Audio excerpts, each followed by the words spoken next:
As this is titled, I'm going to talk about GO train service to Milton. The train service to Milton is the second busiest on the line in ridership next to the Lakeshore line. And the main topic of this discussion will be all-day GO train service to Milton. How do we get there? Having lived in Milton since 2006, I've seen a great deal of change, some of it positive and some of it not so positive, with regards to the GO train service to Toronto. We've been through various governments at the provincial level, whether it be Liberal or Conservative. So there's no blame on one side here. It can be shared. So basically, I'm going to look at the recent history. I'm going to look at some of the expansion, some of the cutbacks, and where we're at today. At the end of the day, how do we get to all-day GO train service from Milton down Union Station in Toronto? GO train service started in 1967. I'll leave a link here to my videos on the CN Toronto bypass, and as a result of that bypass, GO train service was able to come into existence. Now, the Lakeshore line was the initial line that started in 1967. Other lines started after, or GO train service on certain lines. In 1974, GO train service was inaugurated to Georgetown. In 1978 to Richmond Hill, and in 1981 to Milton. So it's almost surprising in a way that Milton grew to be the second busiest line. However, if you look at the population density in the area, you can see that a lot of it would do with the fact the line goes mostly through Mississauga, and then finally does end in Milton, which was a small town at the time, but Mississauga itself contributed heavily to this line. Now, to get a better understanding of not only the Milton line, but the entire GO train network, let's take a look at the system map.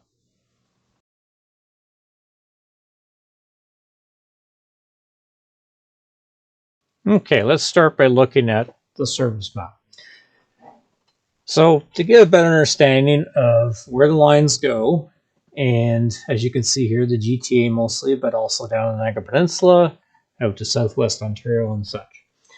And by looking at it, you can see where the lines are, what the density is a little bit. I could talk about that, and why all-day GO train service exists in some areas and why it doesn't. So let's start with the original line, which is the Lakeshore line. It's divided in two pieces. So there's the west line, which goes west out of Union Station here, down through West Toronto or Etobicoke, into Mississauga, Oakville, Burlington, and now into Hamilton. And then you got the east line, goes through east of Union Station, up through Scarborough, to Pickering, Ajax, Whitby, and finally Oshawa. This line is virtually all GO and VIA. And what the GO train service did is once it got past Pickering, they have their own dedicated line beside the CN, because the CN line comes down from the north here and runs parallel. On the west side, it's virtually all GO as the CN trains come down from the north, as I noted in the bypass videos. The line to Niagara Falls virtually follows the Lakeshore West and then comes around through Hamilton Harbor onto the CN Stamford sub to St. Catharines, Niagara Falls. This line is a CN freight line, but the traffic is relatively light, which would justify, in my mind, why GO train is able to run daily trains to Niagara Falls and back, mostly in the warmer months. Then we look up to the line that goes up to Stouffville, and that line once was a CN line that went off to up to Lindsay. Now it's strictly a GO line. So they are indeed adding all-day GO train service and moving up along that line as they improve it. Next is the line up to Bloomington, up through Richmond Hill. Now this line leaves Union Station on what is now basically a dedicated GO line, with some VIA service coming down from the Canadian that comes from out west comes down this way when it comes back to Toronto. It goes up through various stations. Eventually, it crosses the CN current main line, and then the CN also comes onto here, and the GO line is then traveling along what is now the very busy CN Ballast subdivision going out to Western Canada, which is the reason why there is not all-day GO train service on this line. There could be a south of there, but I'm assuming they don't bother for whatever reason. Maybe they'll be looking at that. Next is the Newmarket line. Once again, that was once upon a time a relatively busy CN line. CN basically abandoned it north of Newmarket and out there. And what the cities of Barrie and Collingwood originally is, they purchased it and they kept it as a short line. The Collingwood portion is now gone, but the portion up to Barrie and that, and out west of Barrie is still some freight service. But it's predominantly now a GO train line. And hence, once again, is the reason why they are able to run all-day service along here in parts and weekend service as well, which I believe is expanding all the way up to Barrie in the near future. There is still, I believe, some CN light freight, maybe a daily wave freight or something. There are some online industries, I think, that may still exist. At least they did when I lived up that way. Next, we'll look at the Georgetown line. So the Georgetown line, which extends now to Guelph and occasionally London, follows up through the Weston sub, which is now only GO trains and Via. But once it gets up past Malton and into Bramalea, it connects with the very busy CN York subdivision, which is virtually all the CN freight that's going in that Toronto area. So it's an extremely busy line. Probably the busiest rail line in the Toronto area is the CN. And on top of that, you also have, once again, as I mentioned, the GO trains right along here, and you have Via. So it can be very busy. GO Transit has all-day GO train service, recently extended all the way up to Mount Pleasant. So from Bramalea all the way to Mount Pleasant, they are able to run with the busy CN line all-day GO train service. So I'm going to get back to that in a bit, because that is going to be part of my discussion on the Milton line. Beyond that, there are some daily trains that do go all the way to Kitchener. And they are able to do that because that part of the line, once you get past Georgetown, is lightly traveled by CN. It's a secondary line, and there are not a lot of freights. So in my mind, once again, that's how they can justify it, although it is only single track past Georgetown. So somehow they make it work. That's, I guess, up to CN and GO Transit. Lastly, and of course mostly important in my mind, is the Milton line. So this line, as you can see, it comes up from Union, and it follows the CP, and is unique that is the only GO trains that run on CP track. So this line kind of curves up through, Mississauga, and then eventually past Mississauga into Milton. This line currently does have a fair amount of dedicated GO train during morning and afternoon rush hour. That's it at the moment. Now I'm going to talk about the recent history of GO Transit in Milton since I moved there in 2006. Overall, initially, there was some very positive expansion. In that very same year that we moved here in 2006, the GO yard, which housed the GO trains overnight and had a servicing area, was moved from Guelph Junction to Milton itself, just the eastern part of Milton. And in that construction was a third dedicated line between the yard and westward into the Milton station.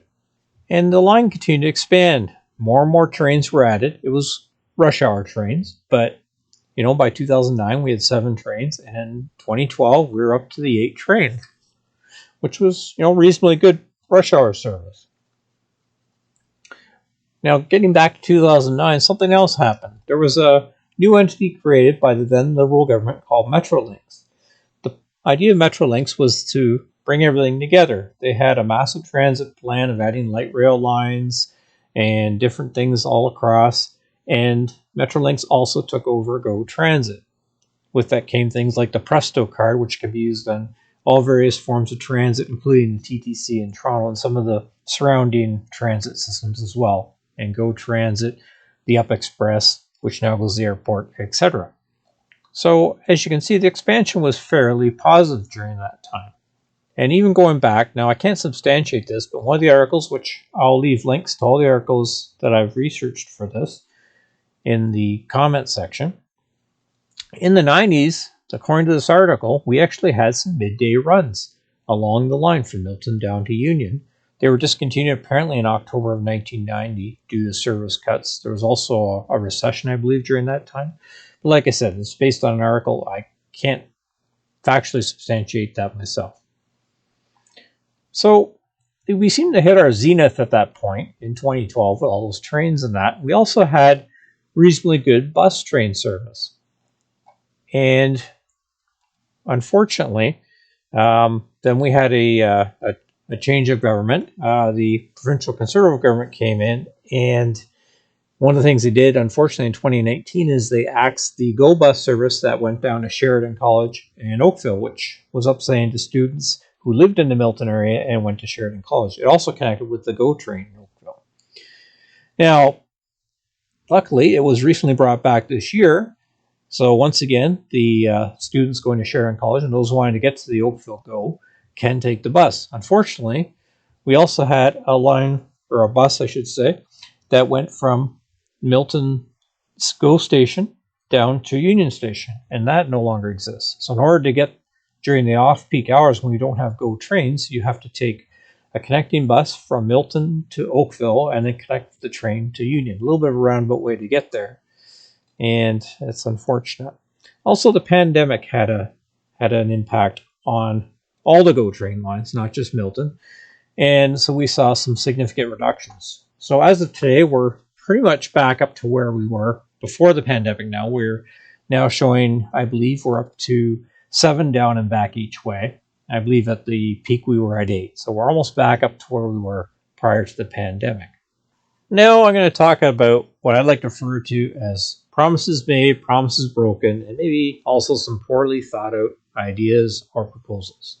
I'll start with what, in my opinion, and other opinions as well, was a rather poorly thought out idea. This was under the Liberal provincial government. Now, however, I give them credit. They were trying to think of a way to bring all-day GO train service to Milton. Their solution through a consulting firm was to run CN parallel to CP from Milton to around Trafalgar, and then parallel the 407 up to Bramalea. And the CP would also go up that way, basically diverting most of the freight away from the GO transit.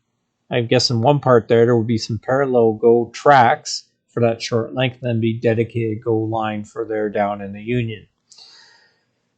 CN was somewhat open to the idea, apparently. CP was not, as CN had some pretty strict terms, as most of it was going to be on their existing trackage.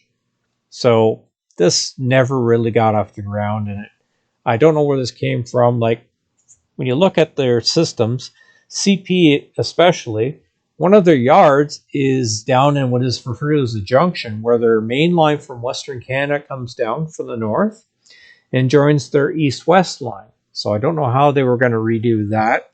There's also some pretty major CP online customers in the Mississauga area. It still exists today. There's a liquid bulk transfer facility in Streetsville. There's another transfer facility out in actually what is now Milton, or referred to as Hornby, and some other online industries as well. So I really don't know where that idea came from, and I've got a link to that. Actually, local town councillor has a website, and I'll put the link to that because that is mentioned in his article, which is rather interesting. I'll talk about that later as well.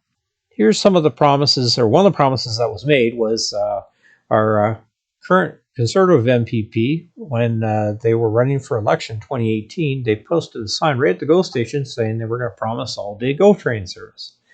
Well, here we are in 2023, and not a word. So I don't know where that went. It's unfortunate, and what I've heard is that some people even moved to Milton with that promise that they were going to get it, and we do have high-density condos coming into play here.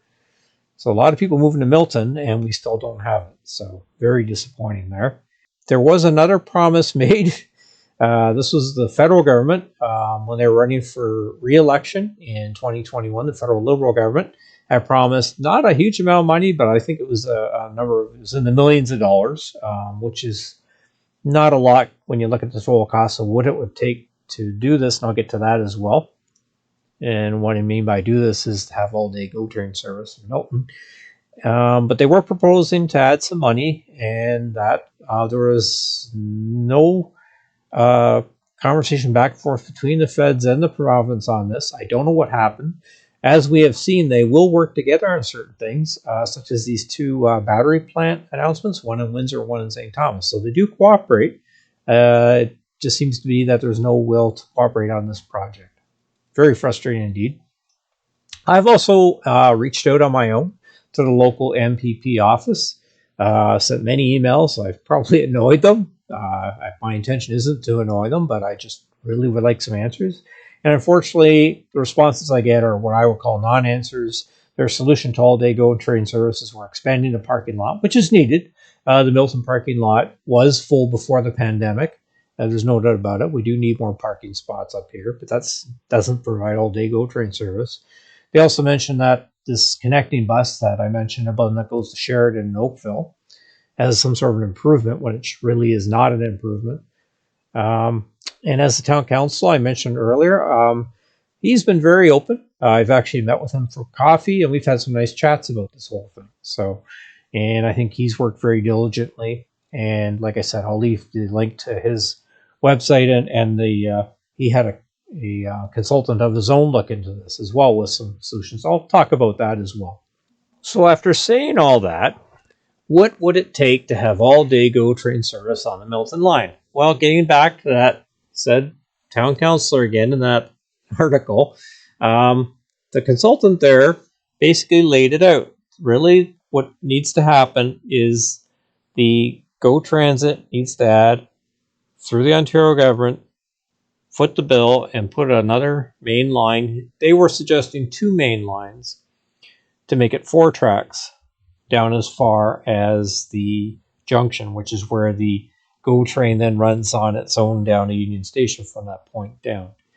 However, in my opinion, 3 tracks are needed, and here's why.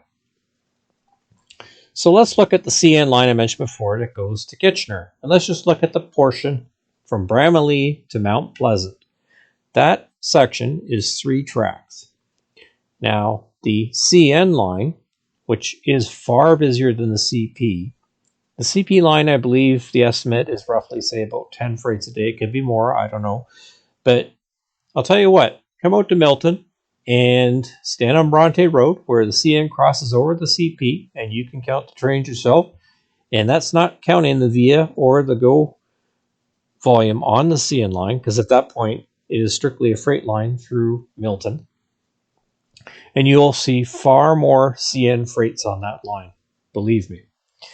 And on top of that, then there's the lines, or the CN trains that come down from the Kitchener portion, because at that point the Milton line joins with the line from Kitchener at a junction just west of Georgetown.